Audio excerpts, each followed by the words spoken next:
The rain-slicked highway stretched endlessly before Alex Carter, the monotonous thump of his aging Honda Civic's tires on the wet asphalt, a dull counterpoint to the static-laced classic rock station.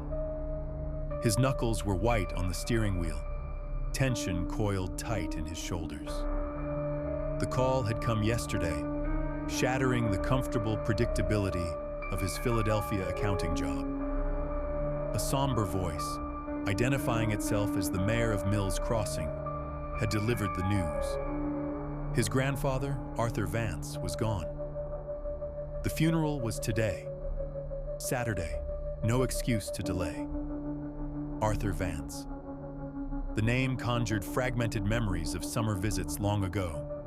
The smell of wood smoke and damp earth, the creak of an old porch swing, the quiet, weathered man who spoke little but taught Alex to tie fishing knots. Guilt, a slow, cold seep, had started then and hadn't stopped. 5 years. 5 years since Alex had last made the 2-hour drive into rural Pennsylvania.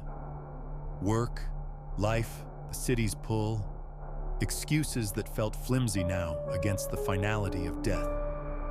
He was the only family left, the sole heir. Signing papers awaited him, a transaction wrapped in grief he hadn't quite processed.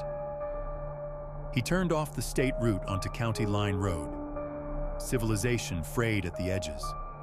The asphalt gave way to crumbling, potholed gravel, forcing him to slow to a crawl. Dense woods, heavy with late autumn decay, pressed in on either side, skeletal branches clawing at a leaden sky. The air, thick with the scent of wet pine and decaying leaves, felt colder here, older. Mills Crossing wasn't so much a town as a collection of houses clinging stubbornly to the land.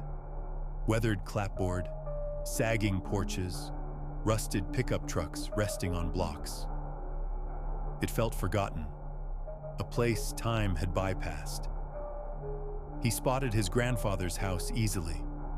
It stood at the end of a muddy lane, looking much as Alex remembered it, a 2-story, white-painted farmhouse, its wood bleached gray in places, the wraparound porch listing slightly. A pang of nostalgia, sharp and bittersweet, hit him. Parked near the crooked gate was a hearse, its somber black a stark contrast to the drab surroundings. A simple dark blue casket rested on a wheeled bier beside the porch steps. As Alex pulled his Civic onto the sparse, weed-choked lawn beside the house and cut the engine, the unnatural quiet struck him. No birdsong, just the drip of water from the eaves and the low murmur of voices from within the house. He got out, the damp chill immediately penetrating his thin jacket. A few elderly women in dark, shapeless coats shuffled past him on the muddy path, their faces etched with deep lines, their hands mechanically tracing the sign of the cross as they glanced towards the casket. Their eyes, when they flickered over him, held a weight he couldn't decipher. Curiosity? Pity? Something else? He pushed open the gate. Its rusty hinges screamed in protest. The smell hit him as he approached the open front door. Not just the expected mustiness of an old house, but a pungent, overwhelming reek of garlic. Bunches of it hung from nails beside every window frame, over the door lintel, even draped over picture frames inside. It was cloying, aggressive. Alex hesitated on the threshold.